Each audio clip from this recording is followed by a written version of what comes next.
Three observations about modern medicine. Since the 1960s, when the 7 vaccine conquered polio, we've gone nearly 40 years without hearing any similar success story of completely overcoming another major disease for chronic illnesses beyond trauma and infection, such as blood pressure, diabetes, kidney failure, lupus, and various types of cancer. Most can only be managed rather than truly cured. Despite continual advances in medical technology and a steady stream of Nobel Prize-winning research, every breakthrough still sounds like a promise that maybe tomorrow or someday humanity will solve a specific disease. We never seem to get an announcement along the lines of, today we've definitively eliminated this illness. Even after all these decades, none of those intractable chronic conditions has actually been eradicated. Faced with these 3 points, it appears modern medicine has been treading water for decades when it comes to chronic illnesses, showing little progress. The core issue likely isn't just about whether we've discovered new medications.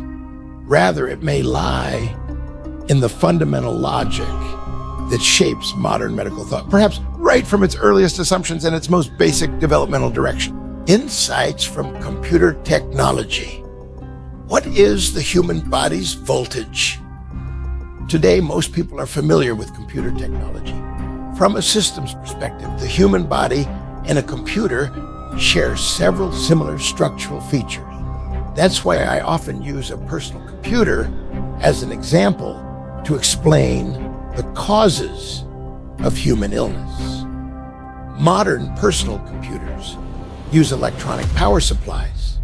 And if you look at the specs in the user manual, you'll see that the voltage can fluctuate by up to about 35% above or below the rated value.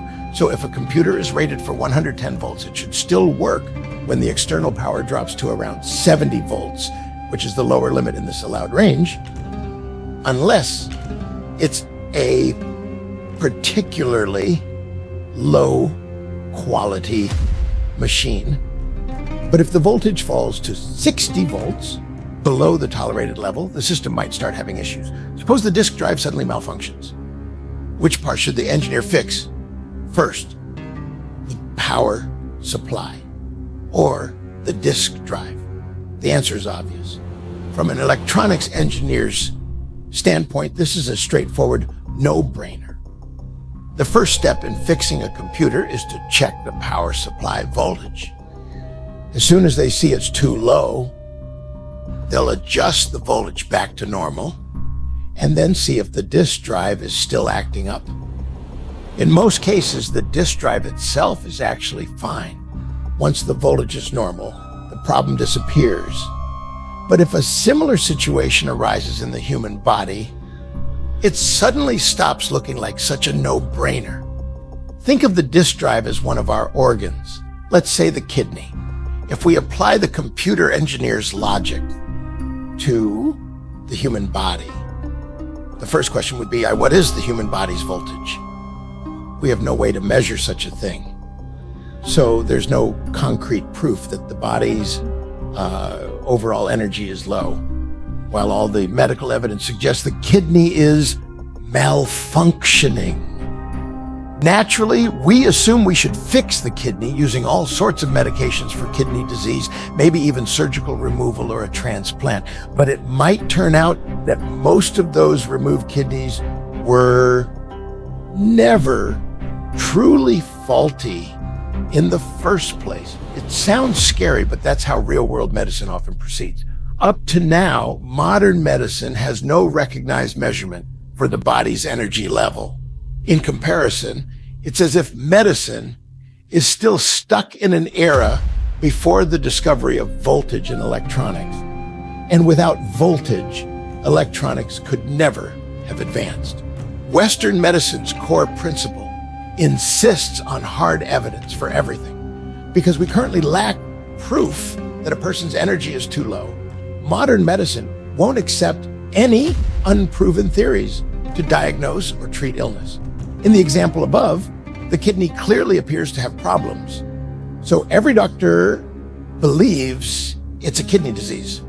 Still, focusing most of our resources on the kidney could be just like an engineer trying to fix a disk drive without correcting the power supply.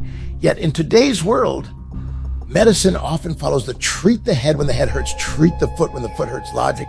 That mindset is taken as if it were absolute truth. It's not surprising then that uremia, kidney failure, is labeled incurable. The human body is even more impressive than a computer. Modern personal computers come with self-diagnostic and limited self-repair features. By comparison, the human body designed by God or nature surely boasts even more remarkable capabilities.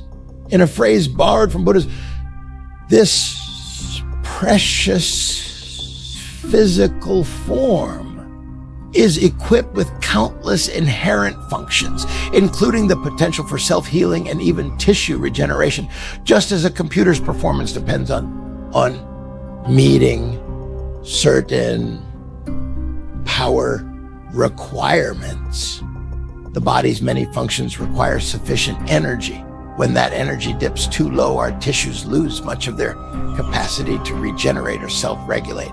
Drop it further, and our self-healing ability goes offline. Eventually, if it falls even more, critical functions like waste elimination and immune defenses fail one by one. As human technology keeps evolving, so do our lifestyles. These changes, whether direct or indirect, large or small, can affect the body in ways modern medical knowledge doesn't fully understand yet. We simply don't have the complete picture. For instance, changes in our sleep habits might be eating into essential times the body needs for blood production or self-repair. Meanwhile, we've spent years fighting illnesses with partial or incomplete medical knowledge. Many treatments have unintended side effects that undermine the body's ability to absorb nutrients and maintain high energy levels. Over time, these factors can drain the body's energy reserve, weaken its various functions, and trigger a range of illnesses, much like a modern computer's plug-and-play simplicity, where if you follow the manual, you're unlikely to experience major breakdowns. The human body also comes with built-in features.